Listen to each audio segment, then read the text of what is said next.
aku merasa wah ini karena free willku sendiri deh gitu, aku bisa mencipta gitu. Ya. Tapi di sisi lain, wah jangan-jangan Ini memang sudah diskenariokan. reaksiku yang seperti ini juga sudah di skenario gitu. Itu bisa digeneralisir juga ketika kita lahir dari anaknya orang nggak mampu. Reaksi kita untuk menjadi orang yang memiliki software kemakmuran yang bagus itu jangan-jangan juga sudah dikasih sana gitu. Itu gitu Pak Wayan ya. Nah, saya kasih contoh nih tentang tanggal 11 di Boyolali nanti. Iya. Kalau saya tidak menggunakan free will saya, membiarkan skenario semesta. Kalau memang saya sudah akan ke sana. Tidak ke sana juga tidak ke sana. Lalu saya biarkan dan saya tidak tanya kepada Pak Made bahwa saya ada peluang ke sana, tidak melakukan negosiasi gitu misalnya. Apakah akan terjadi? Atau misalnya semesta tiba-tiba aja Pak Made bilang begini, di acara tanggal 11 di ashram kita batalkan. Berarti saya ada peluang untuk datang ke Boyolali. Tapi kalau saya nggak ngomong bahwa peluangnya ada, apakah saya tiba-tiba akan datang ke sana? Ya nggak bisa. Tetap aja saya harus bicara karena free will saya, betul nggak? Iya. Nah makanya itu tentang takdir dan nasib sebenarnya. Sampai kemudian takdirnya, keadaannya berubah sesuai keinginan saya, atau tidak berubah seperti keinginan saya, baru kita katakan takdir. Jadi selama itu belum terjadi, saya nggak tahu ini akan free will apa tidak. Ya, bisa saja ketika saya konekkan ke Pak Made bilangnya begini, wah nggak bisa dek, itu nggak bisa diubah soalnya kita sudah begini. Bisa jadi kan? Tapi kan saya dengan free will tetap harus menyampaikan negosiasi itu. Nah, disitulah kemudian kita diberikan improvisasi. Ya. Karena ketika kemudian, free will itu nggak ada gitu, terus apa gunanya kita melakukan pertimbangan dalam mengambil sebuah keputusan, gitu kan ya? Betul. Kita seolah-olah hanya jadi boneka aja, tergantung yang gerakkan gitu ya. Betul. Dan ternyata tidak seperti itu juga, penjelasannya cukup komprehensif yang disampaikan oleh Pak Wayan ya. Apakah sebenarnya yang kita lakukan sudah tertulis dan ditentukan oleh sebuah proses biologis dalam otak, atau justru segala keputusan kita sudah dikendalikan oleh sesuatu hal yang tidak kita kenal, dan jika kehendak bebas hanya ilusi, untuk apa eksistensi kita gitu? Ini mungkin bisa dijelaskan secara filosofis, neuroscience begitu. Secara filosofis dan neuroscience gitu, kira-kira bagaimana Pak Wayan supaya ini lebih detail lagi saya memahaminya gitu. Ya. Kita kalau bicara tentang neuroscience susah bicara tentang otak sebagai ini. Tidak semua orang punya bayangan. Kita pakai komputer aja kalau demikian. Komputer kan punya program default. Ya. Kalau kita tekan keyboard yang ini akan muncul huruf L, huruf ini. Tapi kan kita punya kehendak bebas untuk menekan L atau apa gitu, menciptakan sendiri kan. Ya, komputer diciptakan sedemikian rupa oleh pabriknya. Kita mungkin tidak punya kemampuan untuk mengubah program-program aplikasi di dalamnya. Gitu. Tapi kan kita bisa menggunakannya sesuai kehendak kita. Ya. File Word, aplikasi Word digunakan untuk nulis ini. Tapi apa yang mau ditulis kan bisa kehendak kita. Misalnya ini, kita siapkan pakai dictionary gitu misalnya. Begitu tekan L sama A, nanti dia munculkan mau tulis lagi, apa langsung, apa gini. Kan kita punya free will untuk memilih. Ya, milih lagi, langsung, lama, dan seterusnya. Nah, artinya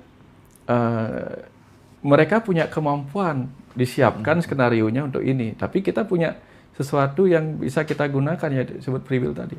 Kita main di komputer aja. Kita sebagai pengguna punya hak gitu. Ya, tanya sama produsen komputer misalnya. Pernah nggak dia ciptakan komputer itu untuk dipakai berbuat jahat atau berbuat baik? Enggak, komputer diciptakan untuk apa adanya kayak gitu. Medsos pernah nggak diciptakan untuk menghancurkan manusia? Enggak. Yang menciptakan penghancuran manusia dengan menyebarkan fitnah-fitnah hoax itu kan manusia dengan free will-nya gitu. Nah, kalau kita main di wilayah itu, berarti kita punya sesuatu. Kita punya free will untuk menggunakan apa, menuliskan apa di situ gitu. Ya, aplikasi disiapkan. Photoshop bisa dipakai untuk montase gitu. Tapi kalau kita mau mentase gimana? Menggabungkan tubuh orang seksi dengan nenek-nenek gitu misalnya. Itu kan free will kita untuk bikin hancur atau bikin orang cantik kan kita. Ya. Oke. Mudah-mudahan kebayang sih. Iya, udah mulai kebayang sih bahwa memang ada porsinya sendiri-sendiri sih ya. Oke. Ada yang mengatakan bahwa kebebasan bukan tujuan, tetapi jalan untuk menemukan batasan-batasan. Sehingga kebebasan yang benar-benar kamu miliki hanya ada di dalam pikiran gitu ya, kira-kira ya. Baik, Pak saya sudah mulai ada gambaran gitu. Berarti kan memang free will itu ada. Free will itu ada gitu.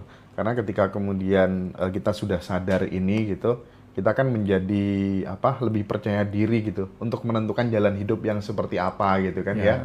Secara medan kuantum kan ilmunya kan ya menyelaraskan pikiran dan perasaan. Begitu nggak sih Pak Wayan sebenarnya?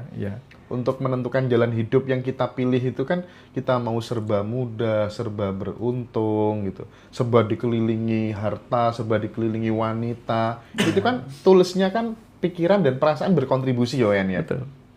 Dengan berbagai konsekuensinya. Nah, kalau bicara tentang kuantum, mungkin Mas Hendra sudah pernah dengar penelitian yang itu kan.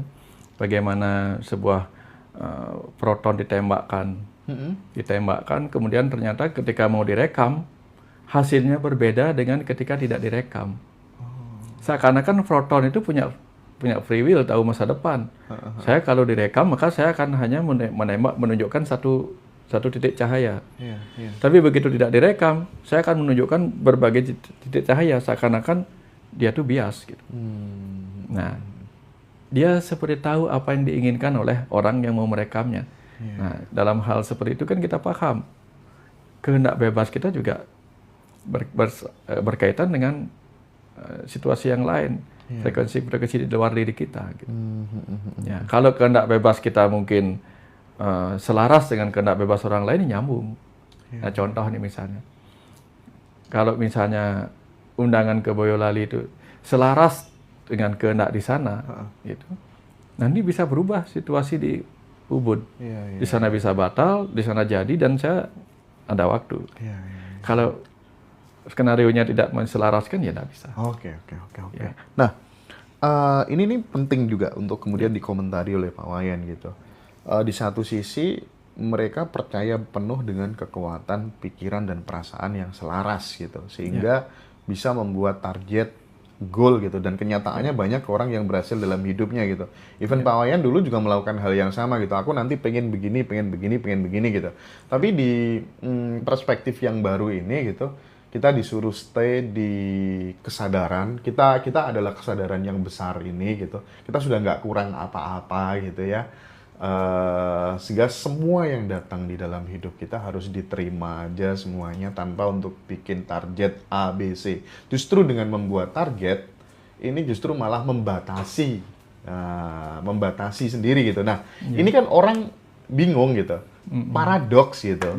Padahal dua-duanya menurutku benar sesuai fase atau bagaimana ya. Saya pengen tahu menurut Pak Wayan itu gimana sih benang merahnya sebenarnya gitu? Ya, ada yang mengatakan hidup mati di tangan Tuhan, betul nggak? Iya benar.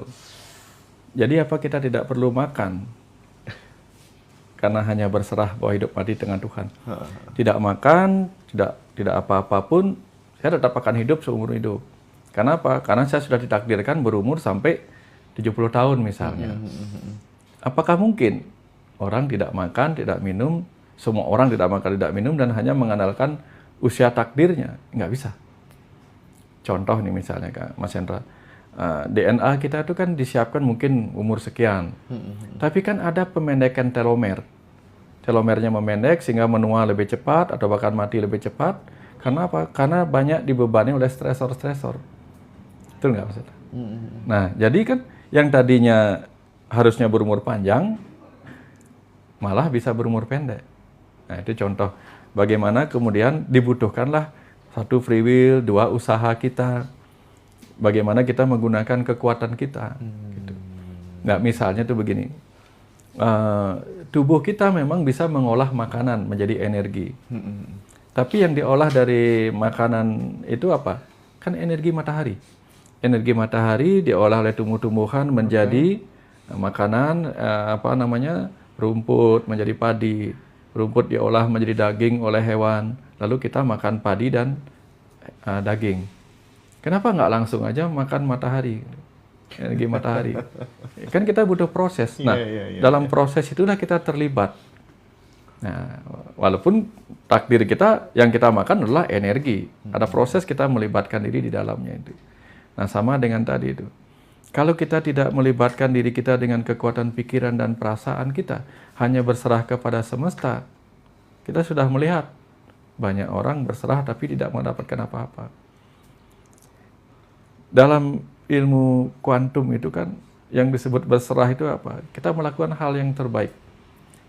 Perasaan adalah energinya, pikiran adalah ketepatannya, tapi begitu kita membidik sesuatu dengan ketepatan bidikan kita, dengan yang namanya perasaan kita tenang, anggaplah kita punya perasaan tenang dan optimisme, percaya diri bahwa bidikan itu akan kena. Begitu kita lepaskan, disitulah kemudian semesta itu sendiri punya cara, entah angin, entah apapun, bisa membantu, bisa mengubah harapan kita, betul nggak? Tapi kalau kita sembarangan gitu, sembarangan aja panah, langsung kena nggak dia? Enggak. Nah, peran pikiran dan perasaan kita di situ, Mas Hendra.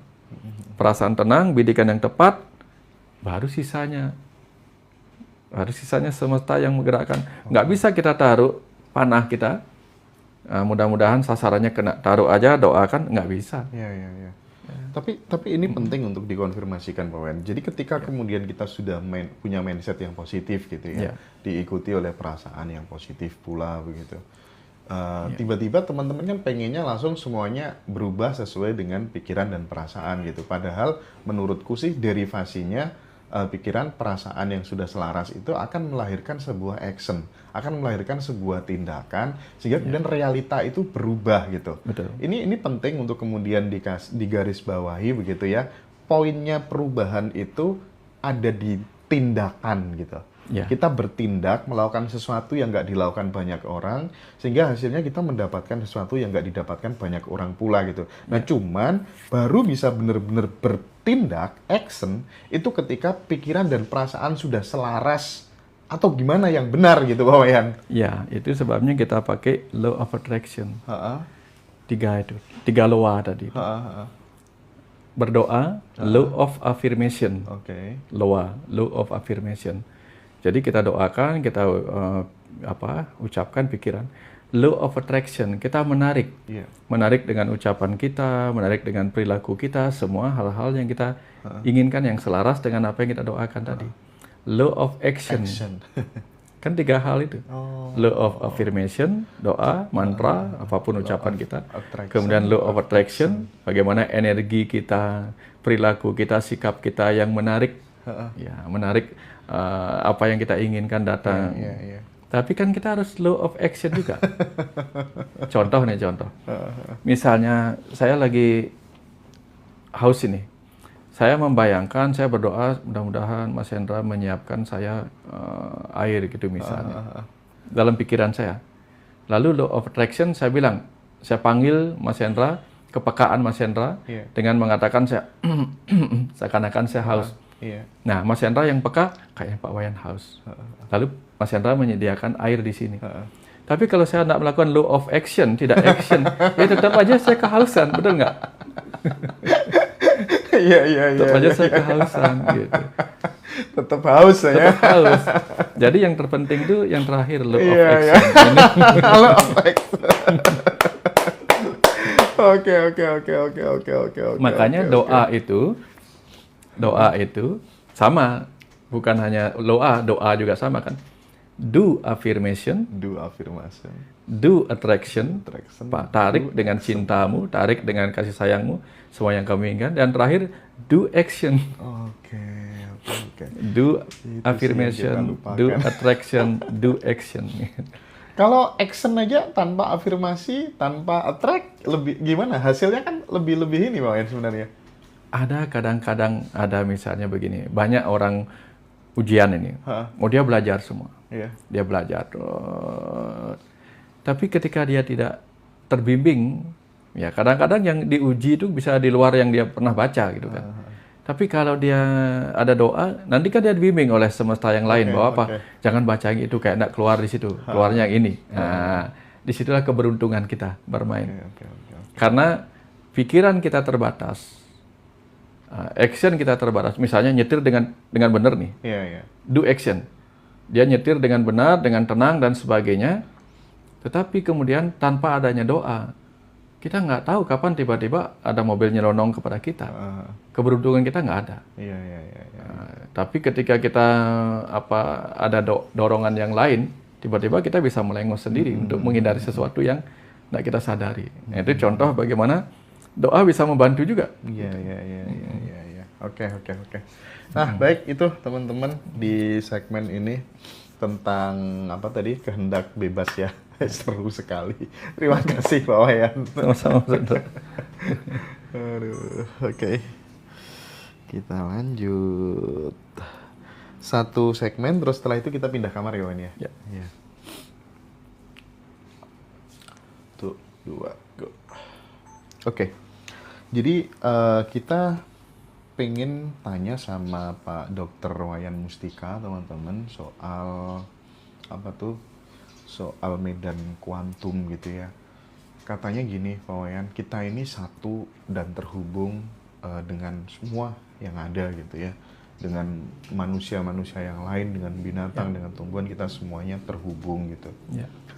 Sehingga ketika kemudian ada sebuah peristiwa gitu, yang peristiwa itu sebenarnya adalah negatif menurut kacamata pikiran kita, tapi terus kita meresponnya positif, itu justru kembali kepada diri kita gitu. Yang terpenting bukan faktanya apa, tapi respon terhadap fakta itu bagaimana gitu. Meskipun kejadiannya negatif, tapi kalau respon terhadap fakta kejadian itu positif, yang akan kembali dalam diri kita adalah positif gitu. Nah, di titik ini kemudian kita tidak perlu lagi mengubah yang di luar gitu. Yang perlu kita ubah adalah yang di dalam gitu. Nah, terus andai kata kemudian Pak Wayan ini orang yang tidak jujur gitu. Terus kemudian aku mengatakan, oh ya sayang ya, Pak Wayan itu orangnya nggak jujur, orangnya pembohong. Itu katanya juga akan terpantul kembali ke diri saya juga gitu. Nah, saya pengen Pak Wayan kita diskusi soal ini, karena ini menjadi penting sekali. Jika memang itu benar, maka kan enak sekali hidup ini, semuanya kita respon dengan sangat indah gitu. Monggo Wayan. Betul. Misalnya kalau kayak tadi cerita sederhana tadi, begitu Mas Hendra mengatakan Pak Wayan ternyata tidak jujur, Pak Wayan ternyata pembohong, berarti Mas Hendra akan kehilangan kepercayaan pada saya. Pasti dong. Berarti apapun yang saya katakan, Mas Hendra tidak akan percaya, walaupun itu kebenaran. Nah, sama seperti itu Mas Hendra. Nah, orang yang percaya akan menganggap itu kebenaran, orang yang tidak percaya akan menganggap itu kebohongan. Nah, sama dengan dulu lah. Ketika Galileo Galilei mengatakan, Kopernikus yang mengatakan bahwa, Galileo Galilei kalau tidak salah, mengatakan bahwa bukan bumi ini pusat tata surya, tapi matahari pusat tata surya. Yang percaya akan mengatakan, oh, berarti heliosentris. Tapi bagi yang percaya geosentris, dia akan mengatakan, bukan matahari yang menjadi pusat tata surya, melainkan bumi. Semua berputar mengelilingi bumi. Itu faktanya. Nah, dia bilang gitu. Semuanya berputar. Matahari berputar, bulan berputar, bintang-bintang berputar gitu. Terus yang mendapatkan kebenaran siapa? Tentu kita tahu sekarang ini yang akhirnya mendapatkan kebenaran adalah yang percaya apa kata si Galileo Galilei. Nah, termasuk seperti itu. Jadi percaya apa tidak percaya itu semua kembali kepada kita. Seperti halnya Tuhan, karena apapun yang hadir di dunia ini sifatnya dualitas. Mau kita turunkan Tuhan, akan ada dua yang berbeda pendapat. Yang satu percaya, yang satu tidak percaya. Apapun itu. Yang mengatakan gelap itu penting, ada. Yang mengatakan siang itu penting, ada. Yang mengatakan ini angka 6, yang mengatakan angka 9, ada. Nah, cuman orang bijaksana akan melihat dua-duanya sama penting. Nah, jadi orang bijaksana tidak akan mengubah di luar dirinya, tapi mengubah sudut pandangnya sendiri. Contoh ini, orang-orang yang berkepentingan untuk hujan, ya seperti petani, begitu dia sedang mau menanam padi dan hujan turun, terima kasih Tuhan, Engkau begitu maha pengasih, maha penyayang. Lah, perusahaan laundry yang lagi mau jemur pakaian, ya Tuhan, kenapa Engkau kirimkan bencana hujan ini? Nah gitu.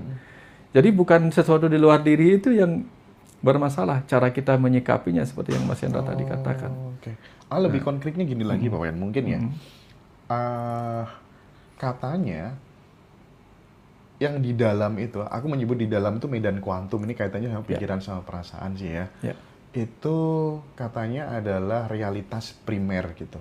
Nah, yang terrefleksikan di luar ini sebagai realitas sekunder gitu. Jadi apa yang kita alami di realita hasil dari apa yang ada di dalam gitu. Misal ini ini mungkin ada kaitannya dengan cara kerja pikiran bawah sadar gitu ya. Ketika di jalanan lagi macet gitu. Kita menyebutnya nggak macet kok. Waduh, nggak apa-apa deh, ini jalanannya penuh gitu ya. Karena bawah sadar kan nggak bisa membedakan gitu diri kita dengan orang lain gitu. Misalnya penuh itu kaitannya rezeki bisa penuh semuanya. Tapi kalau macet, waduh rezekinya macet, jodoh macet dan seterusnya gitu. Kira-kira sampai di level itu nggak sih sikap-sikap respon kita terhadap sebuah kejadian di luar itu benar-benar bisa mempengaruhi perjalanan hidup kita apa nggak sih kira-kira? Benar, bisa. Betul. Karena ada beberapa hal. Ada yang mengatakan apa yang kita pikirkan itu akan menjadi kenyataan. Kemudian apa yang kita benci akan mendatangi kita, apa yang kita cintai juga akan mendatangi kita. Karena konsepnya kan begini, Mas Hendra. Kembali ke cerita dulu, kecerdasan menunjukkan kemampuan jadi energi, energi memadat jadi materi. Nah, kecerdasan semesta tak terbatas itu realitas primernya tadi. Begitu dia sifatnya gaib, maha gaib. Begitu menjadi energi, dia gaib. Tampak tidak kelihatan, tapi bisa kelihatan seperti cahaya, seperti suara gitu. Kita nggak bisa menangkap suara, kecuali ada gendang telinga. Tapi kemudian memadat jadi materi. Memadat jadi materi. Nah di sini tampak seakan-akan nyata. Inilah realitas sekunder di sini gitu. Nah, jadi kalau pikiran sadar kita menggunakan kekuatan kecerdasannya, kekuatannya, energinya untuk menciptakan sebagai co-kreator itu, kenyataan bisa berubah. Saya kalau kadang-kadang itu, kita semua mungkin sudah sering, kadang-kadang itu kalau lagi buru-buru, Mas, saya bayangkan di jalan raya itu semuanya lagi hijau semua. Itu bisa ngepas kita. Lagi buru-buru tuh ngepas, pas sampai di traffic light yang ini hijau gitu. Tapi kalau dari rumah sudah, aduh ini kayaknya macet semua. Nah, langsung kena macet bisa jadi. SMA kelas 3 aku pernah bawa ya. Lampu hijau terus dari Tuban sampai Surabaya. Nyata itu. Jadi aku benar-benar percaya dengan kekuatan pikiran setelah itu tuh, Pak Yan. Iya, memang bisa gitu. Cuman kalau pas itu kebetulan juga frekuensinya banyak orang menggunakan hal yang sama. Syarat ketentuan berlaku lah ya. Iya, gitu kan. Kadang-kadang kita benturan. Seperti yang dibilang itu apa namanya? Ini mengeluarkan cahaya merah, ini mengeluarkan cahaya kuning. Benturan keduanya mungkin jadi orange. Nah, benturan keduanya kadang-kadang nggak membuat kita kok kayaknya berbeda pikiran. Karena kan kadang-kadang pikiran kita berbeda kepentingan dengan pikiran yang lain. Sementara kita berada dalam satu komunitas. Misalnya itu begini, kita punya pasangan hidup. Kita pingin kaya.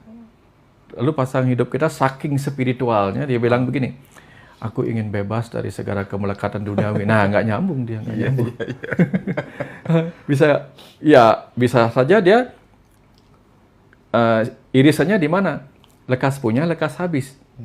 Yang ini aku ingin cepat kaya. Yang ini mengatakan, aku ingin bebas dari kemelekatan atas kekayaan. Nah, ini dapat semesta mengirimkannya kebanyakan rezeki. Tiba-tiba yang ini terisi juga keinginannya, rezekinya hilang tiba-tiba, entah karena apa gitu. Yang ini ngisi, yang ini ngabisin gitu. Ada yang begitu.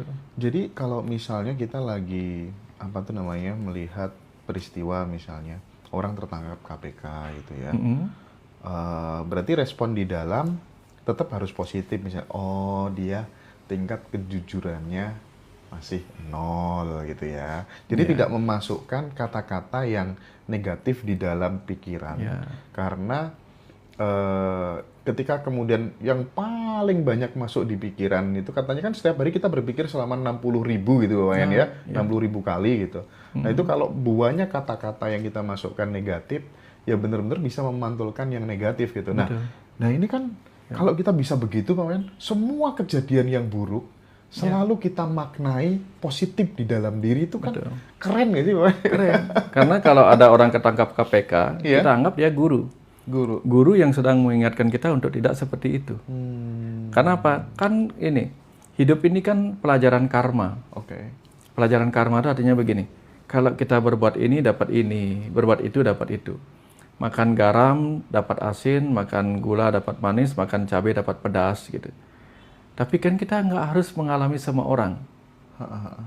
Walaupun kita butuh mengalami semua yang dialami kita butuh merasakan apa yang dialami sama orang. Pengalaman adalah guru yang terbaik. Tapi kalau yang buruk cukup kita belajar dari pengalaman orang itu. Ya. Sehingga kita tidak perlu mengambil perannya dia. Gitu. Jadi semesta itu sebenarnya sudah berkah luar biasa. Nah, kalau boleh semesta itu jadi guru yang tak kelihatan ya. Misalnya Mas Hendra. Anggap saya ini adalah semesta yang sedang jadi guru yang nggak kelihatan. Saya akan menunjukkan ke Mas Hendra. Itu loh Mas Hendra. Kalau Mas Hendra menipu, kayak gitu. Kalau Mas Hendra ngebunuh orang, kayak gitu. Nah, kita yang diajarin kayak gitu dengan pengalaman orang lain kan jadi mikir, oh, kalau saya nggak pingin kayak gitu, ya jangan kayak gitu. Nggak ingin mendapatkan pedas, jangan makan cabai seperti dia. Nggak ingin dapat manis, jangan makan gula kayak dia. Jadi, kita nggak perlu menjadi semua orang. Kalau enggak, kita harus lahir ke dalam diri setiap pemain peran itu. Hanya untuk bisa mengalami semua rasa itu, betul nggak? Nah, gitu. Tapi kalau kita misalnya dapat mengerti apa yang dialami orang, dapat merasakan, nah cukup. Itulah yang disebut dengan ajaran empati. Kita nggak usah lahir jadi semua orang. Kita sudah mengalami rasanya menjadi seseorang yang mengalami hal yang sama. Seperti itu. Ya. Nah, sekali lagi bahwa faktanya menjadi tidak penting. Yang paling penting adalah respon terhadap fakta. Gitu. Meskipun kejadian tidak sesuai dengan ekspektasi, tapi selalu kita tarik di dalam yang positif-positif, sehingga kemudian itu bisa menjadi sebuah fokus gitu. Karena ini soal atensi aja. Pak Wayan bisa seperti ini karena atensinya di pengetahuan gitu. Orang bisa banyak rezeki, bisa dapat peluang karena atensinya ke situ gitu. Dan atensi itu dimulai dari kata-kata yang mungkin selalu fokus di dalam gitu. Nah, bedanya keinginan dengan yang sudah menjadi fokus di dalam itu bedanya apa, Pak Wayan? Parameternya apa gitu? Kalau keinginan dia hanya saya ingin itu kena. Tapi kalau fokus, ya namanya fokus berarti dia sudah membidik. Dia sudah action di situ. Keinginannya sudah bergerak ke arah yang ini. Jadi kalau kita, aku ingin kaya. Kenapa orang dengan keinginan saja tidak menjadi kenyataan? Karena dia hanya ingin. Tapi kalau dia mulai visualisasi, dia membidik, dia fokus kepada apa yang dia inginkan. Sudah mulai visualisasi. Visualisasi, afirmasi, itulah mulainya dia. Kalau enggak kan, kalau segala keinginan kita tercapai kan kacau kita. Benar. Gawat. Makanya pada akhirnya kita harus melakukan sesuatu. Nah, itu sebabnya action itu penting. Kalau semesta misalnya, cukup dengan kekuatan pikiran semua akan menjadi kenyataan. Hancur dunia ini hancur, Mas. Makanya kita belajar fokus gitu. Nah, sekarang jika kemudian yang terjadi adalah seorang ibu melihat di depan mata kepalanya sendiri anaknya yang masih balita itu tergilas, terlindas ketika kemudian suaminya mau mundur gitu mobilnya dan terinjak oleh mobil gitu dan meninggal dunia gitu. Kan kita diajari untuk melihat sesuatu kejadian negatif, oh bagus itu, dan mencari reasoning yang bisa kita terima sesuai dengan rasionalisasi gitu. Oh bagus itu, jalanannya penuh, aku bisa ngabisin buku yang belum selesai ku baca, aku bisa bikin judul gitu. Tidak negatif kan responnya gitu. Tapi kalau yang terjadi seperti yang dialami ibu tadi begitu, melihat anak yang dia sayangi terlindas mobilnya sendiri yang dikendari suaminya gitu. Bagaimana caranya respon yang positif? Kalau kita mau merespon yang positif, lihat respon ibunya. Kalau dia menangis, maka tangisannya kita lihat, oh ternyata ibu tuh menangis betapa sayangnya dia sama bayi. Itu yang kita respon. Oke. Bukannya kalau dia tidak merespon, kalau dia tidak menangis misalnya dan dia malah ketawa, oh berarti ibu tuh syukurlah dia tidak terlalu cepat melekat kepada anaknya. Kalau kita sebagai ibunya, kalau kita sebagai ibunya yang mengalir alami aja, menangis ya menangis, karena menangis itu kan menyebabkan kita terbebas dari stres. Karena seorang ibu yang membenci anaknya tidak akan menangis kalau anaknya dilindas kayak gitu, meninggal kayak gitu. Tapi begitu dia menangis, berarti tanda-tanda ada cinta di situ. Ya, ada perhatian, ada perlindungan, dan ada rasa penyesalan. Dan itu akan menjadi pelajaran bagi yang lainnya. Sebelum kita menjadi seperti ibu itu yang menangis penuh penyesalan, hati-hati, jangan sampai seperti itu. Ya, kan ada pelajaran dalam setiap peristiwa. Jadi, alih-alih kita yang diberi pengalaman langsung, seperti tadi itu, pengalaman orang lainlah dijadikan guru bagi kita untuk mengingatkan kita tentang eling dan waspada itu. Mau kayak gini nggak? Kalau nggak, jangan begini. Gitu. Tapi kan sayangnya kita jarang belajar dari orang lain juga.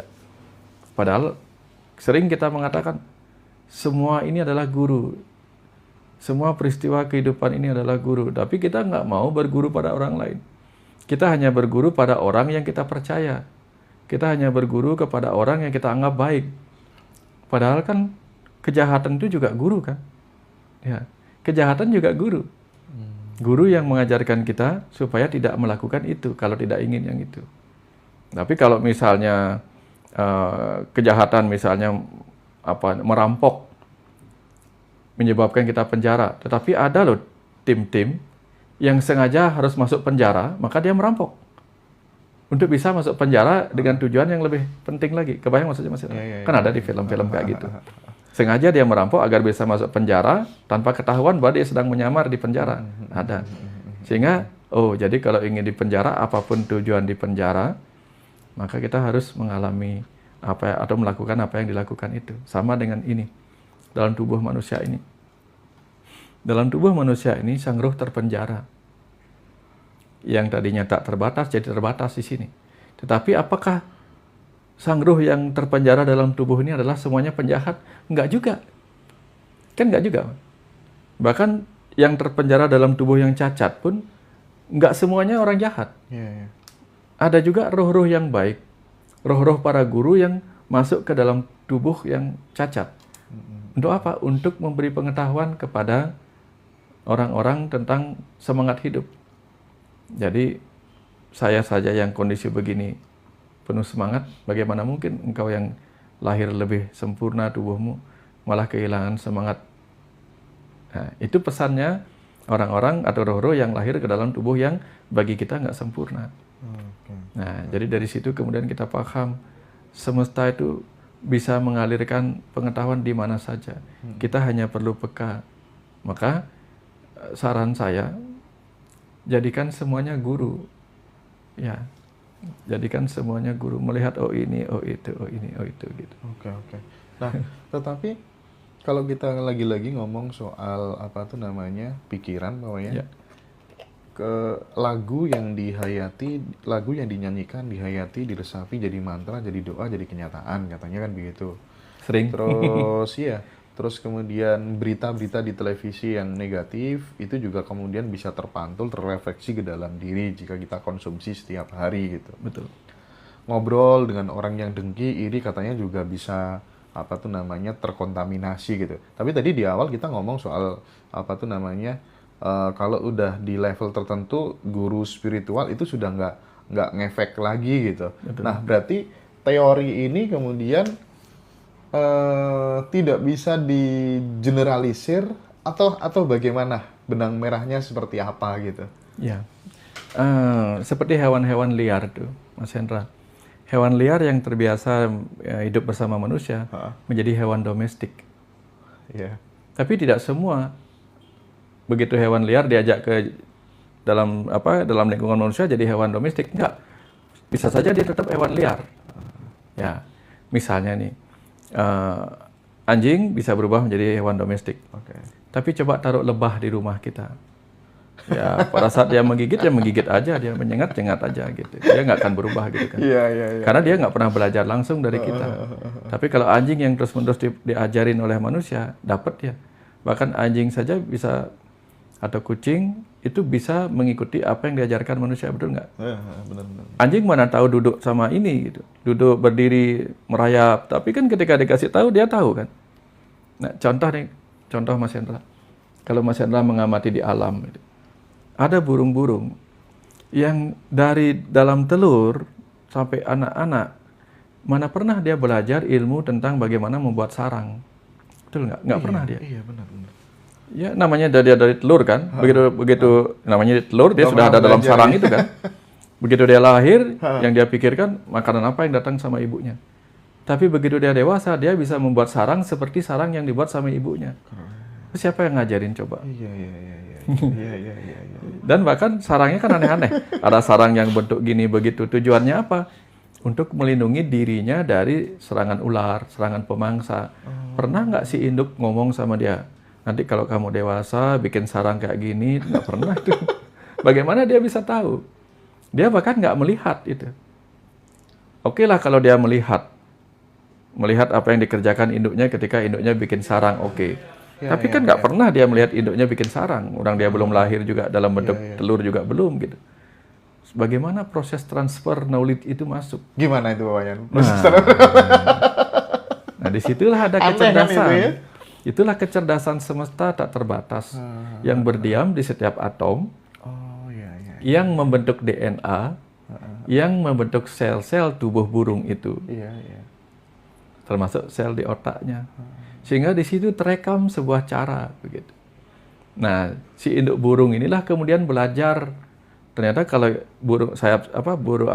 sarang saya begini, mudah dimasukin ular, dia bermodifikasi ribuan atau bahkan jutaan tahun kemudian dimodifikasi terus-menerus.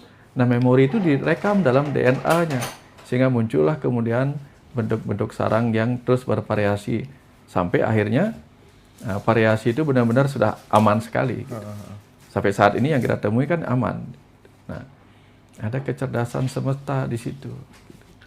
Burung itu punya kesadaran nggak sih, Bang? Nah, banyak orang menyebut kecerdasan semesta itu sebagai kesadaran. Oke, itu ya. Ya, hanya menyebut istilahnya berbeda aja. Siap. Ya, tapi tadi itu saya lagi memikirkan hal yang aneh juga nih, Mas Hendra. Contoh nih, tubuh kita ini kan dibentuk oleh atom-atom. Atomnya apa? Karbon, hidrogen, oksigen, fosfor, ya mungkin kalium yang jadi tulang dan sebagainya. Jadi tubuh kita ini kumpulan atom-atom. Kumpulan atom yang sama. Di tempat lain dia jadi burung, di tempat lain jadi anjing, di tempat lain jadi kuda gitu. Padahal atomnya sama. Makhluk-makhluk karbon ini kita ini semua. Kan karbohidrat. Karbon. Nah, yang jadi pertanyaan bagaimana atom-atom yang sama bisa menciptakan dirinya menjadi makhluk-makhluk yang berbeda. Aneh kan? Nah, bagaimana itu bisa terjadi? Mungkin saja di planet yang lain, makhluk-makhluk hidupnya tidak dibentuk oleh karbon-karbon seperti ini, tapi dibentuk oleh helium. Kan bisa aja. Jadi kalau dibentuk oleh helium, mungkin wujudnya berbeda. Ya, nggak kayak kita, dari karbon kayak gini. Gitu. Sehingga ada makhluk-makhluk yang kita sebut gaib yang sekarang di sana mungkin biasa aja mereka. Gitu. Jadi contoh bagaimana hebatnya semesta ini kalau kita renungkan. Keren. Pokoknya keren habis. Oke ya, teman-teman semuanya. Kita break dulu. Kita mau pindah kamar dulu. Nanti kita lanjutkan ya. Thank you, Pak Wayan. Iya, sama-sama.